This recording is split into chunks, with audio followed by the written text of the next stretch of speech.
जय श्री राम जी भक्तों, आज हम आपको सुनाएंगे श्री रामचरितमानस जी के अयोध्या कांड का 23 नंबर का दोहा। जैसा कि मैं हर दिन अर्थ के साथ सुनाती हूँ, तो शुरू करते हैं। आप ध्यान से सुनिए।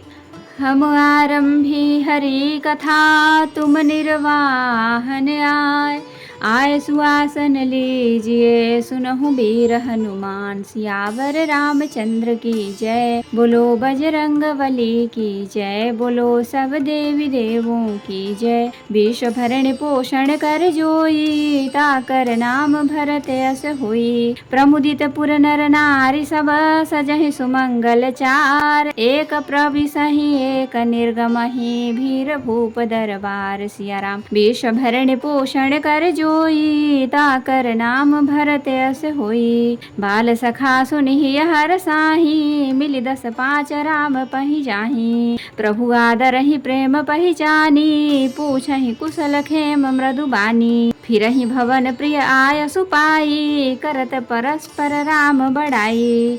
को रघुबीर सरिस संसारा, सेलु स्नेह निवाह निहारा। जेहि जेहि जोनि करम बस भ्रमहि, तह तह ईसु देउ यह हमहि।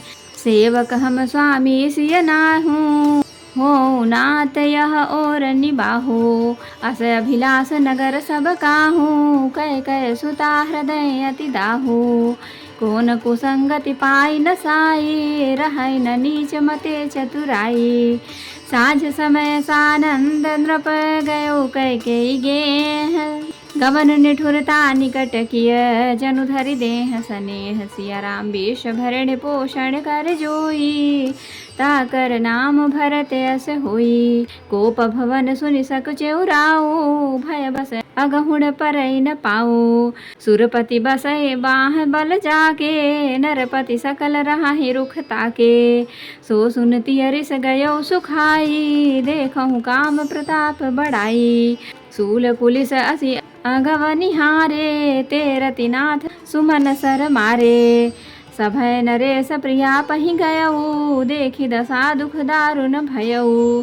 भूमि शयन पटु मोट पुराना, दिए डारि तन भूषण नाना। कुमति कसी कुबेसता फावी, अनहि बातु सूच जनु भावी। जाय निकट नृपु कह मृदु बानी, प्राण प्रिया केहि हेतु रिशानी। केहि हेतु रानी रिसानी, पर सत पानिपति निवारई। मानहु सरोस भुअंग भामिनी, विषम भांति निहारई। दो बासना रसना दसन बर मरम ठाहरु देखई। तुलसी नृपति भवतव्यता, बस काम कौतुक लेखई। विश्व भरण पोषण कर जोई, ताकर नाम भरत यस होई। बार बार कहराओ सुमुखी सुलोचने पिक बचनी, कारण मोहि सुनाओ गजगामिनी। निज कोप कर सिया राम, विश्व भरण पोषण कर जोई, ताकर नाम भरत यस होई। अनहित तोर प्रिया केहि कीन्हा, केहि दुई सिर केहि जमु चह लीन्हा। कहूँ केहि रंग कहि करौ नरेसु, कहूँ केहि नृपहि निकासौ देसु। सकौ तोर अरि अमरौ मारी, काह कीट बपुरे नर नारी। जानसि मोर सुभाव बरोरु, मनु तब आनन चंद चकोरु। प्रिय प्राण सुत सरबसु मोरे, परिजन प्रजा सकल बस तोरे। जो कछु कहो कपट करि तोहि, भामिनी राम सपथ सत मोहि। बिहसि मागु मन भावति बाता, भूषण सजहि मनोहर गाता। घरी कुघरी समुझि जिय देखूं, बेगी प्रिया परिहरहि कुबेसु। विश्व भरण पोषण कर जोई, ताकर नाम भरत यस होई। यह सोनी मन गुनी सपथ बड़ी, बिहसि उठी मति मंद। भूषण सजति बिलोकि मृगु, मनहु किराति निफंद सिया राम। विश्व भरण पोषण कर जोई, ताकर नाम भरत यस होई। तो भक्तों, अब हम इसका अर्थ सुनाएंगे। बड़े ही आनंदित होकर नगर के सब स्त्री पुरुष शुभ मंगलाचार साज सज रहे हैं। कोई भीतर जाता है, कोई बाहर निकलता है। राज दरबार में बड़ी भीड़ हो रही है। श्री रामचंद्र जी के बाल सखा राज तिलक का समाचार सुनकर हृदय में हर्षित होते हैं। वे 10-5 मिलकर श्री रामचंद्र जी के पास जाते हैं। प्रेम पहचान कर प्रभु श्री रामचंद्र जी उनका आदर करते हैं और कोमल वाणी से कुशल क्षेम पूछते हैं। अपने प्रिय सखा श्री रामचंद्र जी की आज्ञा पाकर वे आपस में एक दूसरे से श्री रामचंद्र जी की बड़ाई करते हुए घर लौटते हैं और कहते हैं, संसार में श्री रघुनाथ जी के समान शील और स्नेह को निभाने वाला कौन है। भगवान हमें यही दें कि हम अपने कर्म बस भ्रमते हुए जिस जिस योनि में जन्मे वहाँ उस योनि में हम तो सेवक हों और सीतापति श्री रामचंद्र जी हमारे स्वामी हों और यह नाता अनंत तक निभ जाए। नगर में सबकी ऐसी ही अभिलाषा है, परंतु कैकेयी के हृदय में बड़ी जलन हो रही है। कुसंगति पाकर कौन नष्ट नहीं होता। नीच के मत के अनुसार चलने से चतुराई नहीं रह जाती। संध्या के समय राजा दशरथ आनंद के साथ कैकेयी के महल में गए, मानो साक्षात स्नेह ही शरीर धारण कर निष्ठुरता के पास गया हो।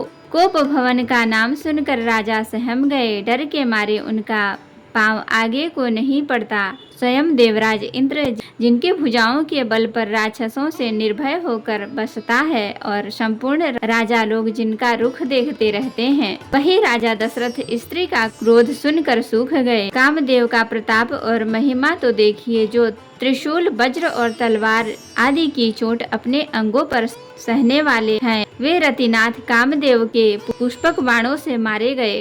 राजा डरते डरते अपनी प्यारी कैकेयी के पास गए। उसकी दशा देखकर उन्हें बड़ा ही दुख हुआ। कैकेयी जमीन पर पड़ी है, पुराना मोटा कपड़ा पहने हुए है, शरीर के नाना आभूषणों को उतार कर फेंक दिया है। अब कुबुद्धि कैकेयी को यह कुबेशता बुरा वेश कैसी फब रही है, मानो भावी विधवापन की सूचना दे रही हो। राजा उसके पास जाकर कोमल वाणी से बोले, हे प्राण प्रिय, किस लिए रिसाई रूठी हो? हे रानी, किस लिए रूठी हो? यह कहकर राजा उसे हाथ से स्पर्श करते हैं तो वह उसके हाथ को झटक कर हटा देती है और ऐसे देखती है मानो क्रोध में भरी हुई नागिन क्रूर दृष्टि से देख रही हो। दोनों वरदानों की वासनाएं उस नागिन की 2 जीभें हैं और दोनों वरदान दांत हैं। वह काटने के लिए मर्म स्थान देख रही है। तुलसीदास जी कहते हैं कि राजा दशरथ होनहार के बस होकर इसे इस प्रकार हाथ झटकने और नागिनी की भांति देखने को कामदेव की क्रीड़ा ही समझ रहे हैं। राजा बार बार कह रहे हैं, हे सुमुखी, हे सुलोचनी, हे कोकिलबैनी, हे गजगामिनी, मुझे अपने क्रोध का कारण तो सुना। हे प्रिय, किसने तेरा अनिष्ट किया? किसके 2 सिर हैं? यमराज किसको ले अपने लोक को ले जाना चाहते हैं? कह, किस कंगाल को राजा कर दूं और किस राजा को देश से निकाल दूं? तेरा शत्रु अमर देवता भी हो तो मैं उसे भी मार सकता हूँ। बेचारे कीड़े मकोड़े सरीखे नर नारी तो जीव ही क्या हैं। हे सुंदरी, तू तो मेरा स्वभाव जानती ही है कि मेरा मन सदा तेरे मुख रूपी चंद्रमा का चकोर है। हे प्रिय, मेरी प्रजा, कुटुंबी, सर्वस्व संपत्ति, पुत्र, यहाँ तक कि मेरे प्राण भी, ये सब तेरे वश में हैं, अधीन हैं। यदि मैं तुझसे कुछ कपट करके कहता हूँ तो हे भामिनी, मुझे 100 बार राम की सौगंध है। तू हंस कर प्रसन्नता पूर्वक अपनी मनचाही बात मांग ले और अपने मनोहर अंगों को आभूषणों से सजा। मौका बेमौका तो मन में विचार कर देख। हे प्रिय, जल्दी इस बुरे वेश को त्याग दे। यह सुनकर और मन में राम की बड़ी सौगंध को विचार कर मंद बुद्धि कैकेयी हंसती हुई उठी और गहने पहनने लगी, मानो कोई भिलनी मृग को देखकर फंदा तैयार कर रही हो। तो भक्तों, आज के लिए इतना ही। कथा विसर्जन होते है, विदा हो हनुमान, राम लखन सीता सहित सदा करहु कल्याण। कहूँ दंडवत प्रभु सन, तुमहि कहूँ कर जोर, बार बार रघुनाथ कहीं सुरत करायहु मोर। नाथ एक बर मांगेहु, सोई कृपा कर देहु, जन्म जन्म प्रभु पद कमल कबहु घटे जननीहु। सियावर रामचंद्र की जय, बोलो बजरंग बली की जय, बोलो सब देवी देवों की जय। तो भक्तों, अगर वीडियो पसंद आई हो तो लाइक करें, शेयर करें, कमेंट करें और सब्सक्राइब भी कर लें ताकि मेरी हर वीडियो आपको आसानी से मिल सके। जय श्री राम जी भक्तों, आपका दिन शुभ हो।